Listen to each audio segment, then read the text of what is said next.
नमस्कार, स्वागत है आपका इंडिया की दहाड़ में। अब हम आप पहुंचे हैं समाज सेवा संगठन के कार्यालय में। जैसा कि आप सभी को विदित है, समाज सेवा संगठन जो है समय समय पर ज़रूरतमंदों की मदद करना, गरीब बेटियों की शादी करवाना या फिर उन ज़रूरतमंदों को गर्म कपड़े देना जो इस काबिल नहीं कि अपने बच्चों को नए कपड़े लेकर के दे सके, क्योंकि मन सबका करता है। छोटे छोटे बच्चे हैं, दूसरों को नए कपड़े डालते देखते हैं तो उनका भी मन करता है कि नए कपड़े हमें मिलें। और आपने देखा होगा कि अक्सर संस्थाएं जो हैं पुराने कपड़े बांटती हैं, लेकिन समाज सेवा संगठन एकमात्र ऐसा संगठन है जो नए कपड़े बांटता है। और दूसरी संस्थाएं अगर देखा जाए तो साल में एक ही बार कपड़े बांटते हैं, लेकिन समाज सेवा संगठन का जो अभियान है कई दिनों तक लगातार चलता है। जब तक सर्दी रहती है इनके 15 से 20 तक प्रोग्राम हो जाते हैं। कहते हैं लेने वाले थक जाते हैं लेकिन देने वाले थकते नहीं हैं। ना जाने कौन सा खजाना इनके हाथ लगता है, समय दर समय इनके जो अभियान है चलते ही रहते हैं। अभी पीछे देखा, एकादशी कहें या फिर गर्मी का महीना, ज्येष्ठ के महीने में अगर बात की जाए, ठंडे मीठे पानी की छबील भी इनके द्वारा लगाई गई समय समय पर, और भी अन्य कार्य किए जाते हैं। आज मीटिंग किस कार्य को लेकर के इनकी थी, क्या कुछ कार्यक्रम आने वाले समय में होने वाला है, वो जानना चाहेंगे प्रधान प्रवीण जैन जी से। जैन साहब, मीटिंग तो समय समय पर होती ही रहती है, आज कौन सा विशेष मुद्दा है जिस पर आज मीटिंग की गई है? ऐसा जी, आज विशेष मुद्दा शिव भक्त कांवड़ियों के लिए, क्योंकि 22 तारीख से सावन शुरू होने वाला है और गोमुख, गंगोत्री, हरिद्वार, ऋषिकेश से शिव भक्त कांवड़िये में जल भर के अपने गांव के अंदर, या कहूँ तो काफ़ी हिंदुस्तान में काफ़ी जगह ऐसी हैं जो प्रचलित बहुत नामचीन जगह हैं, जैसे पुरा महादेव है या बहादुर है, या गांव के हर शिवलिंग पर जल चढ़ता है। और उसी के मध्य समाज सेवा संगठन हर वर्ष जीटी रोड की फुटपाथ पर कांवड़ियों की सेवा के लिए करीबन एक हफ्ता दिन रात शिविर लगाता है, जिसमें रहने की व्यवस्था, सोने की व्यवस्था, खाने की व्यवस्था, फल फ्रूट, व्रत वालों की व्यवस्था, चिकित्सा, मतलब कोई भी ठहरने की, नहाने की, मतलब हर चीज़ की सुख सुविधा सभी निःशुल्क होती है।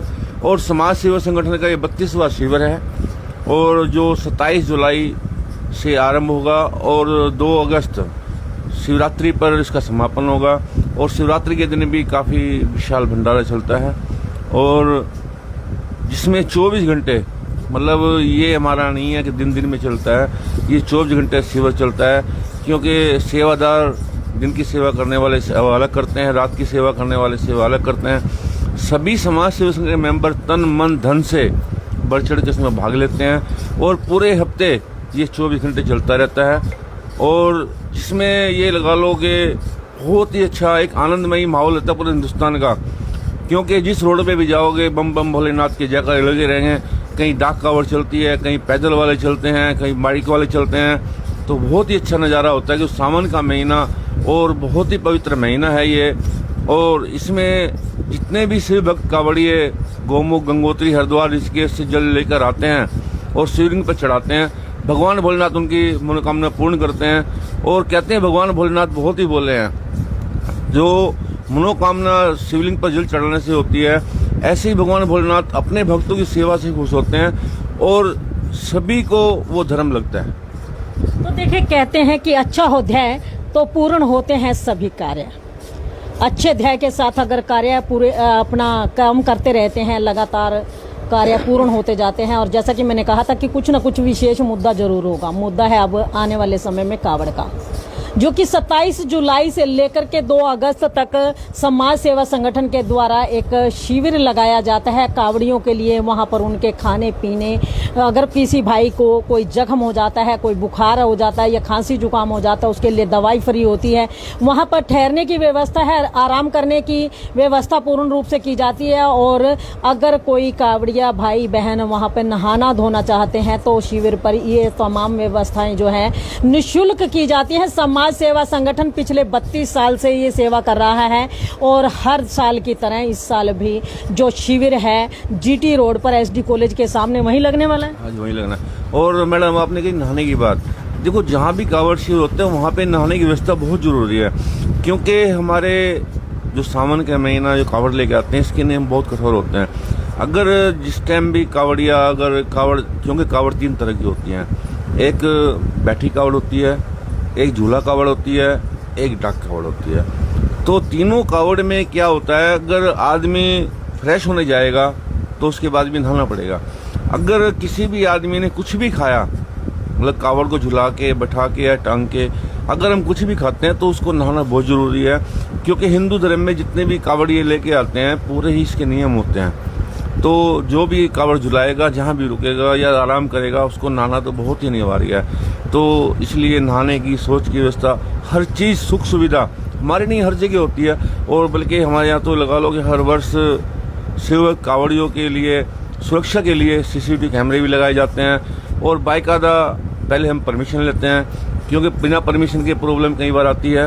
परमिशन लेने के बाद उसके बाद फिर यहाँ पर 24 घंटे प्रोग्राम चलते हैं और प्रशासन की भी काफ़ी हद तक इसमें सहयोग होता है। बस थोड़ा क्या होता है कि जितने भी कावड़िए शिविर लगते हैं, ये लगा लो कि कम से कम 8 से 10 दिन तो इसमें परमिशन में ही चले जाते हैं, क्योंकि परमिशन ये खिड़की पर नहीं होती। इसकी परमिशन की प्रक्रिया भी इन्होंने काफ़ी लंबी कर रखी है। पहले SDM साहब पे जाओ, SDM साहब जाने के बाद उसके यहाँ से फिर वो कई कॉपी करेंगे, एक SP महोदय के नाम, एक फायर ब्रिगेड के नाम, एक निगम के नाम। फिर SP महोदय जाओगे, वहाँ से फिर आपको लेटर मिलेगा, फिर सिटी थाने में लेके जाओ। फिर सब जगह से करा के फिर SDM महोदय पे जाओ, SDM महोदय पे जाने के बाद फिर परमिशन मिलती है। इस परमिशन की प्रक्रिया अभी मेरे ख्याल कम से कम 1 हफ्ता लग जाता है। और फिर इसकी तैयारियाँ होगी, फिर 1 हफ्ता जो शिविर लगता है उसमें जितने भी सेवादार होते हैं, लगा लो तन से, मन से, धन से, समाज सेवा संगठन का हर सेवादार तन मन धन से इसमें लगता है, पूर्णतः सेवा करता है। और ये लगा लो कि ये नहीं पता आदमी आंखों में नींद गई कब, आदमी को ये भी नहीं पता लगता भाई 1 हफ्ता सेवा करने के बाद उसके ना थकान होती है ना कुछ होता है, बहुत ही अच्छा माहौल होता है। और मेरे हिसाब से तो ये लगा लो कि जैसे कावड़ लाके शिवलिंग पर जल चढ़ाने से धर्म मिलता है, ऐसे ही उन भक्तों की सेवा जो हम करते हैं सभी को बहुत सुकून भी मिलता है और धर्म भी मिलता है। और देखो बहुत ही एक पवित्र महीना सावन का है, क्योंकि जो हमारे युवा हैं, जो डाक कावड़ चलती है वो युवा, क्योंकि युवा एक धर्म की तरफ चलता है तो देश आगे बढ़ता है, क्योंकि युवा ही रीढ़ की हड्डी है। अगर युवा नशे की ओर जाएगा तो देश गर्त की ओर जाएगा। और अगर हमारा युवा धर्म की ओर बढ़ेगा, चाहे वो कावड़ शिविर में सेवा कराना है, चाहे जल लेके आना है, चाहे डाक कावड़ लेके आना है, तो कहीं ना कहीं से हमारे युवा को प्रेरणा मिलती है और बहुत ही अच्छा उनका दिन जाता है, बहुत अच्छा लगता है। तो देख सकते हैं परवीन जैन जी ने बखूबी बताया कि कावड़ शिविर के ऊपर नहाने धोने की व्यवस्था क्यों जरूरी है।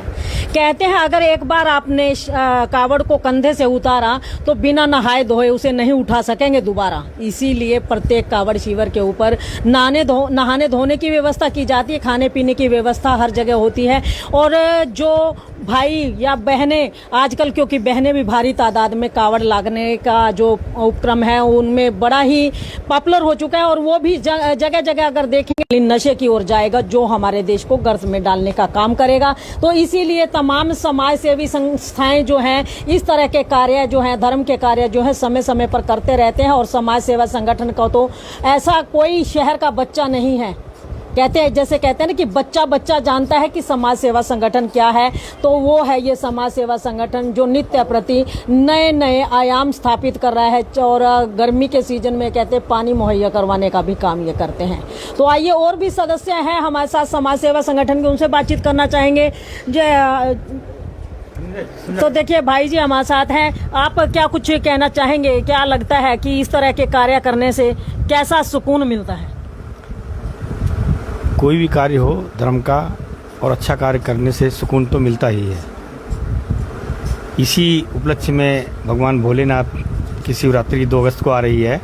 उसी उपलक्ष्य में समाज सेवा संगठन हर वर्ष की भांति जो ये कार्य 32 वर्षों से किया जा रहा है, वो 27 जुलाई से 2 अगस्त तक कार्यक्रम है।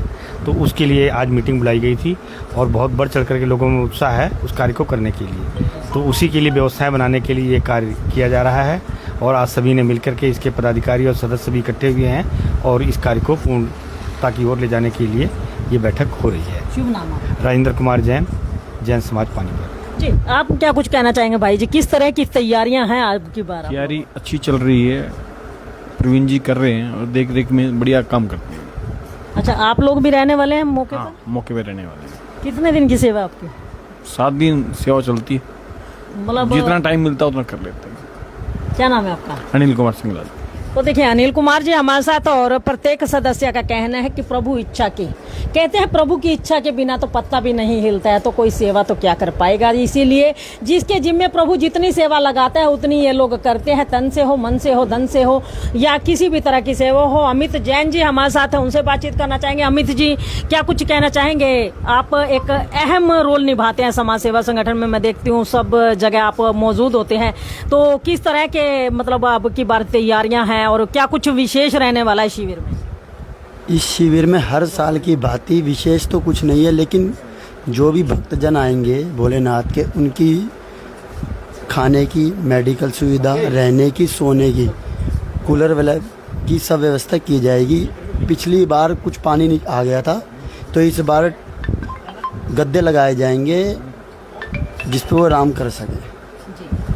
तो देख सकते हैं अमित जैन ये पूर्ण रूप से समाज सेवा संगठन के जो सदस्य हैं उनके साथ मिलकर के, क्योंकि ये भी समाज सेवा संगठन का एक अहम रोल अदा करने वाले सदस्य हैं और समय समय पर समाज सेवा संगठन के तमाम कार्यों में शिरकत करते रहते हैं। भाई जी हमारे साथ हैं। जी भाई जी, क्या कुछ कहना चाहते हैं? ये जो 7 दिन का शिविर लगने वाला है, इसमें क्या कुछ रहने वाला और किस तरीके की आपकी ड्यूटियां लगी हुई हैं? जय भोलेनाथ। भूखे को अन्न, प्यासे को पानी। हमारा जो ये 27 जुलाई से 2 अगस्त तक शिविर लगने जा रहा है, इसके अंदर जितने भी बाबा भोलेनाथ जी के भक्त आएंगे उन सब की सेवा में हमारा समाज सेवा संगठन तत्पर रहेगा और उनकी सेवा करके हम सब अपने आप को भाग्यशाली मानेंगे, क्योंकि उनकी सेवा भगवान भोलेनाथ की सेवा है। क्योंकि एक भक्त की सेवा करना ही प्रभु की सेवा है। तो हम सब, हमारा सब का कर्तव्य है और हम सब अपनी पूरी कोशिश करेंगे कि वहाँ पे हाजिरी दे, भक्तों को अपना मेडिकल की, खाने पीने की, रहने सहने की या सोने की कोई दिक्कत ना आने पाए। ये हमारी सबकी पूरी पुरजोर कोशिश रहेगी। इसी के साथ मैं आपसे कहना चाहूँगा कि भी आप सब हर वर्ष की भांति हमारा पूर्ण सहयोग करें। आपका पूरा धन्यवाद। शुभ नाम आप? नीरज जैन, सदस्य समाज सेवा संगठन। तो देखिए नीरज जैन सदस्य है समाज सेवा संगठन के, और इनका कहना है कि कहते हैं प्रभु कहते हैं कि मेरी सेवा कर न कर, अगर मेरे भक्त की सेवा करता है, मेरे भक्त की मदद करता है तो वो भक्त मुझे अति प्रिय होता है। कहते हैं कि भोलेनाथ की सेवा के लिए तो लाखों लाखों देवी देवता भी कहते हैं तत्पर रहते हैं, लेकिन उनके भक्तों की सेवा के लिए उन्हें स्वयं धरती पर अवतरण लेना पड़ता है, स्वयं धरती पर आकर के उनकी मदद करनी पड़ती है। इसीलिए इन कावड़ियों को, जो कावड़ शिविर लगाने वाले जो हैं, जो वो मदद करते हैं, उस मदद का फल उन कावड़ शिविर लगाने वालों को अवश्य मिलता है, क्योंकि वो भोलेनाथ की सेवा के साथ साथ भक्तों की सेवा करते हैं और भक्तों के दुखों को हरने का काम करते हैं। इसीलिए भोलेनाथ कहते हैं भक्तों के साथ साथ इन शिविर लगाने वाले भक्तों पर भी प्रसन्न होते हैं, और हर साल की भांति जो भी कहते हैं समाज सेवी संस्थाएं हैं या आम आदमी है, जो भी इन शिविरों पर जाकर के इन भक्तों की कावड़ लाने वालों की सेवा करेंगे, वो तो समस्त समाज की चिंता है, समस्त देश की चिंता है, दुनिया की चिंता है। उसे पता है कि किस भक्त को कब क्या देना है, वो समय अनुसार सबको देते हैं। इसीलिए सेवा करते हुए मन में कोई भी व्यथा या कोई भी चिंता लेकर के मत चलिए, केवल और केवल सद्भाव से, प्रेम भाव से आप लोग भक्तों की सेवा करते रहिए और फल ऊपर वाले पे छोड़ दीजिए। तो ये लाइव तस्वीरें आपको इंडिया की दहाड़ के माध्यम से समाज सेवा संगठन के कार्यालय से दिखाई जा रही हैं, जहां पर आज कावड़ शिविर को लेकर के